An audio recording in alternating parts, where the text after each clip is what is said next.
my show, AB show. வணக்கம் நண்பர்களே, அனைவருக்கும் என் சார்பாகவும் எபிஷோயின் சார்பாகவும் குடியரசு தின 75வது குடியரசு தின நல்வாழ்த்துக்களை நான் தெரிவித்துக் கொள்கிறேன்.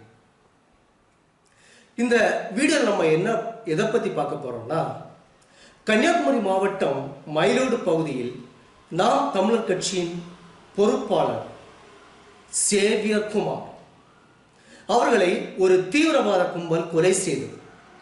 எதற்காக கொலை செய்தார்கள், ஏன் கொலை செய்தார்கள், யாரால் கொலை செய்யப்பட்டார் என்பதைத்தான் இந்த வீடியோ நம்ம பார்க்க போறோம். அநியாயத்தை தட்டி கேட்டதற்கா இந்த கொலை, ஊழலை தட்டி கேட்டதற்கா இந்த கொலை? ஐயோ, மனித நேயம் எங்கே, மனித மனங்கள் எங்கே,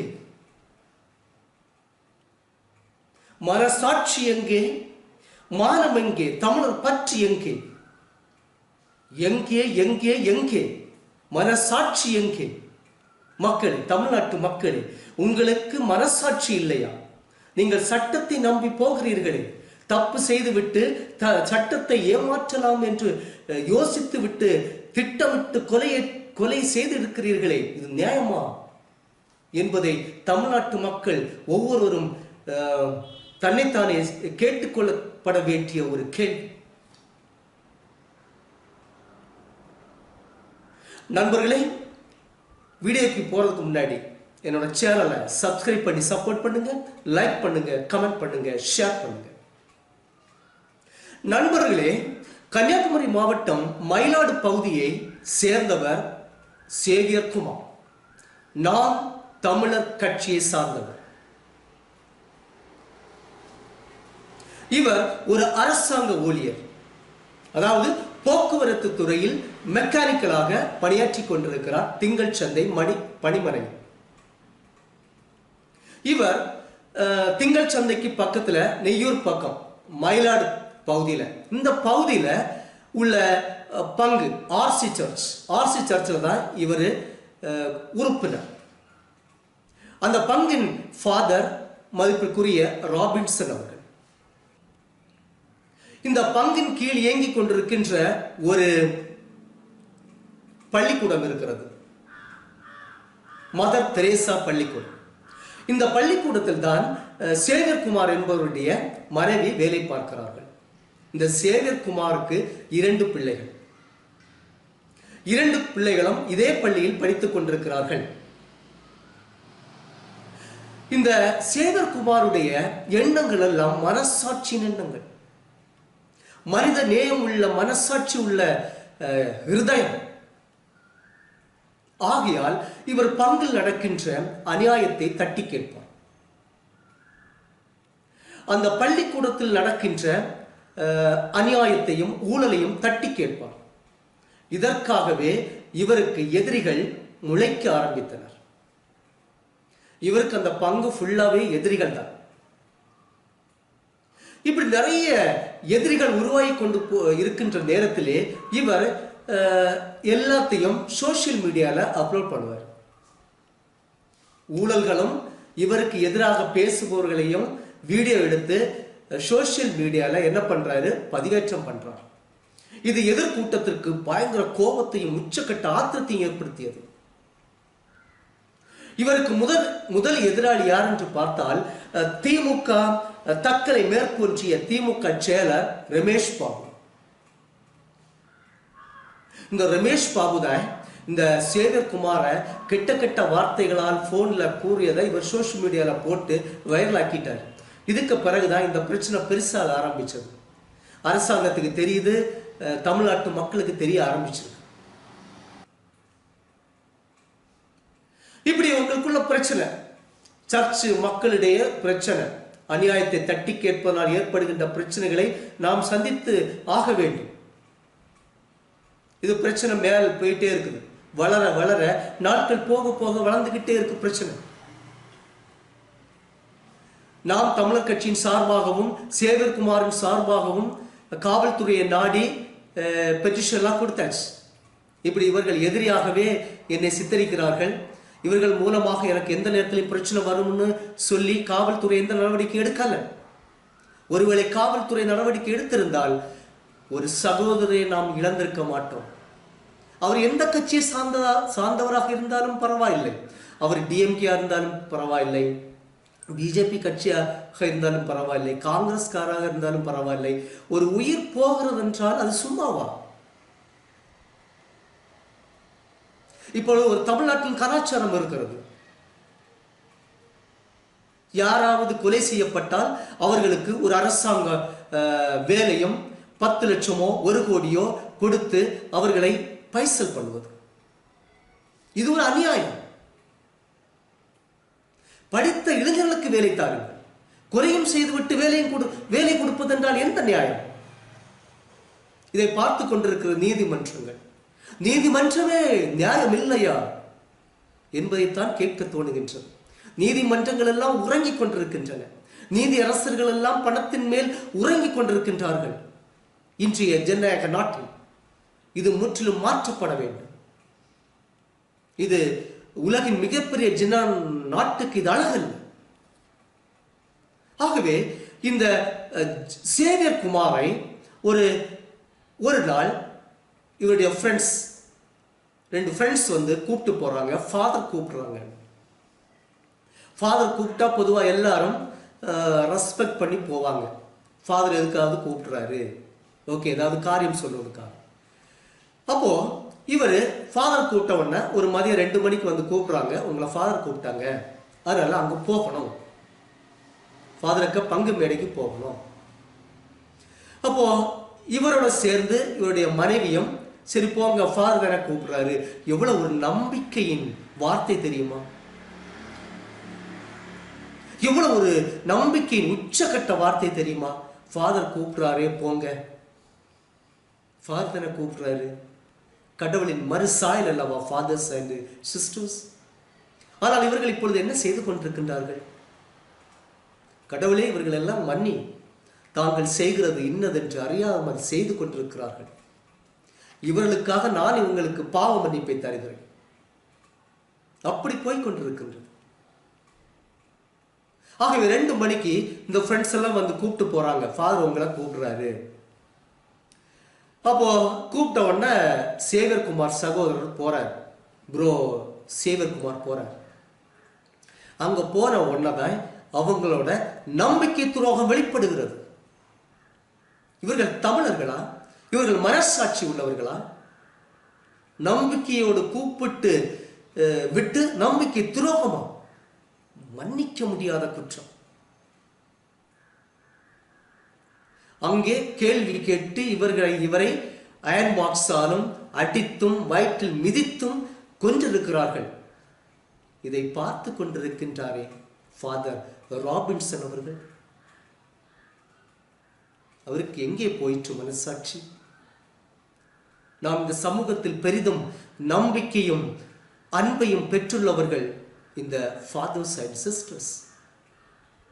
இவர்கள் இப்பொழுது என்ன செய்து கொண்டிருக்கின்றார்கள்? இவர்களுடைய வேலை என்ன? இவர்கள் சர்ச்சில் அல்லவா இருக்க வேண்டும்? இவர்கள் பள்ளிக்கூடத்தை நடத்துவதற்காக இந்த வேலையில் வந்தார்கள் என்பதே இப்பொழுது $1 மில்லியன் கேள்விதான். இந்த வீடியோ மூலம் நான் பாப்பரசருக்கு, போப்பாண்டவருக்கு நான் ஒன்றை சொல்லிக்கொள்ள ஆசைப்படுகின்றேன், கூறிக்கொள்ள ஆசைப்படுகின்றேன். ஃபாதர்ஸையும் சிஸ்டர்ஸையும் பங்குல இருக்க அனுமதியுங்கள் போப்பாண்டவரே. அவர்களை பள்ளிக்கூடம் நடத்துவதற்கோ அவர்களை கல்லூரி நடத்துவதற்கோ அனுமதிக்காதீர்கள். ஏனென்றால் அவர்களுக்கு அதிகாரம் வந்துவிடும். அதிகாரம் வந்த உடனே பாசம், பண்பு, பாசம், பரிவு, கருணை எல்லாம் அவர்களுடைய மனதை விட்டும் இரத்தத்தை விட்டும் ஓடி விடுகின்றன. ஆகவே இதை முதலில் போப்பாண்டவர் செய்யாவிட்டால் இந்த சமூகத்துக்கு ஒரு சமூக கேடுதான் என்பதை இந்த வீடியோ மூலம் சொல்லிக்கொள்ள ஆசைப்படுகின்றேன். ஆக இந்த சேவியர் குமார் அவர்கள் பங்கு தந்தை மேடைக்கு போயிட்டாங்க. நம்பிக்கையோடு போகிறார்.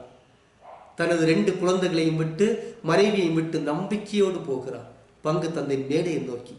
அங்கே காத்திருந்தது அவருடைய முடிவு. இது ஒரு திட்டமிட்ட கொலையாகத்தான் நாம் எடுத்துக்கொள்ள வேண்டும். நீதிமன்றங்கள் எங்கே? காவல்துறை எங்கே? தமிழ்நாடு அரசாங்கம் எங்கே என்பதைத்தான் கேட்க தோன்றுகின்றது. மனிதன் கொல்வதற்கா நாம் குழந்தைகளை பெற்றெடுக்கின்றோம்? இதற்கு தீர்வே இல்லையா? இதற்கு தீர்வு ஒன்று, உலகம் அழிய வேண்டும். 5029 உலகம் அழியப் போகிறது. அதுவரை என்ன செய்வது? சட்டங்களும் பிரயோஜனம் இல்லை, சாம்ராஜ்யங்களும் பிரயோஜனம் இல்லை, அரசாட்சியும் பிரயோஜனம் இல்லை என்றே தோன்றுகின்றது. ஆகவே சேகர் குமாரை கொலை செய்துவிட்டு தப்பி ஓடியவர்கள் ஓடியே விட்டார்கள். இதில் ஃபாதர் ராபின்சன் அவர்களும் உள்ளடக்கம்.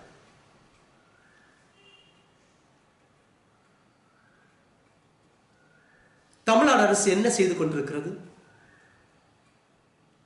தப்பியவர்களை கண்டுபிடித்து சிறையில் அடைக்க வேண்டும். மாறாக நீதிமன்றத்தை நோக்கி படையெடுக்கிறார்கள், மனு செய்கிறார்கள். ஆனால் நமது நாட்டில் புதைப்பதற்கு உள்ள உரிமை இப்ப தரப்படவில்லை. நீதிமன்றங்கள் எல்லாம் அதிகாரம் உள்ள ஒரு வர்க்கமாக மாறிவிட்டது. நீதிமன்றங்கள் எல்லாம் அரசியலுக்கு அடிமையாக்கப்பட்டிருக்கிறது. இது என்னவென்று சொல்வது? அவருடைய சொந்த இடத்தில் கூட புதைக்க முடியாத அளவுக்கு நீதிமன்றங்கள் உத்தரவுகளை பிறப்பித்துக் கொண்டிருக்கின்றன. இது மாற்றப்பட வேண்டும். ஆக இப்படி நடைபெற்றுக் கொண்டிருக்கின்ற நேரத்திலேயே சேகர்குமார் அவர்களுடைய மனைவியும் அவர் வேலை பார்த்த பள்ளியிலிருந்து சஸ்பெண்ட் செய்யப்பட்டுள்ளார். ஆக இதெல்லாம் பார்க்கும்போது ஒரு நம்பிக்கை துரோகத்தின் வடிவமாகத்தான் பார்க்க தோன்றுகின்றது. எல்லாம் ஒரு திட்டமிட்ட செயல். சேகர்குமார் கொலை செய்யப்படுவதற்கு முன்னர் அவரை திங்கள் சந்தை பணிமனையிலிருந்து குமரி மாவட்டத்திற்கு பணிமனைக்கு மாற்றுதல் செய்யப்பட்டிருக்கின்றார்கள்.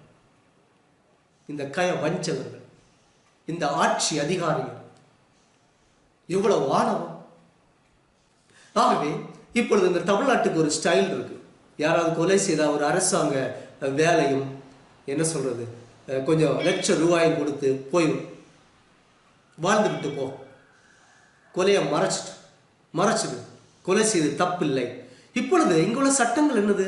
கொலை செய்வது தப்பில்லை, கொலை செய்வது தப்பே இல்லை. மாறாக நீ பணத்தை கொடுத்தால் கொலை செய்வது உண்மையாகிவிடும், தப்பே இல்லை. அப்போ பணத்தை வைத்து விட்டு நாம் கொலையும் செய்து விட்டு பணத்தை ஈடாக கொடுத்தால் இந்த நீதிமன்றத்திலிருந்து நாம் தப்பித்துக் கொள்ளலாம் என்கிற ஒரு புதிய ஃபார்முலாவை இந்த அரசாங்கங்கள், எல்லா அரசாங்கங்களும் சரிதான், டிஎம்கே அரசாங்கமா இருந்தாலும் சரி, ஏடிஎம்கே அரசாங்கமா இருந்தாலும் சரி, எல்லா அரசாங்கங்களும் இப்படியே செய்து கொண்டிருந்தால் மனிதன் வாழ்வது எப்படி? தமிழ்நாட்டுடைய கல்ச்சரே போயிடுச்சு, மனசாட்சியே போயிடுச்சு. இந்த சேவியர்குமார் அவர்களுடைய உயிர் என்னவாயிற்று? மத வெறியர்களால் அடித்து கொலை செய்யப்பட்டது. இதை வன்மையாக கண்டிக்கிறது. சகோதரர் சேவியர்குமார் அவர்களின் ஆன்மா சாந்தி அடைய எல்லாம் வல்ல இறைவனை நான் பிரார்த்தித்துக் கொள்ளுகின்றேன். அன்னாரை இழந்து தவிர்க்கும் குடும்பத்தினருக்கு எல்லா சமாதானமும் கிடைக்க ஆண்டவர் அருள் புரிவாராக. எபிஷோயின் சார்பாக சேகர்குமார் அவர்களுக்கு வீர வணக்கத்தை நான் தெரிவித்துக் கொள்ளுகிறேன். ஏன் வீர வணக்கம் என்றால் 10-15 தீவிரவாதிகளை எதிர்த்து போரிட்டு தோல்வியடைந்திருக்கிறார். அது வீர வணக்கத்தான். ஆகவே தமிழ்நாட்டு மக்கள், நமக்கு ஒரு முறைதான் பிறப்பு, ஒரு முறைதான் இறப்பு. பிறந்தோம் என்றால் இறந்தாக வேண்டும். அது இயற்கை சாவாக இருக்க வேண்டும் என்று நான் நினைக்கிறேன்.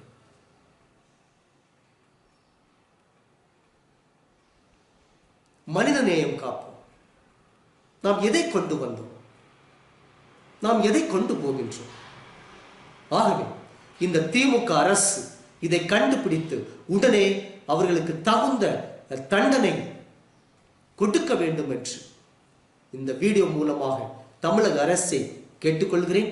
நீதிமன்றமும் இதற்கு தோளோடு தோள் நின்று கொலை செய்தவர்கள் தண்டிக்கப்பட வேண்டும். அது யாராக இருந்தாலும் சரி, எந்த கட்சியினராக இருந்தாலும் சரி. எந்த மதத்தை சார்ந்தவராக இருந்தாலும் சரி தண்டிக்கப்பட வேண்டும் என்பதை வலியுறுத்தி இந்த வீடியோ பிடிச்சிருந்தா லைக் பண்ணுங்க, ஷேர் பண்ணுங்க, சப்ஸ்கிரைப் பண்ணுங்க. நன்றி. தேங்க்யூ.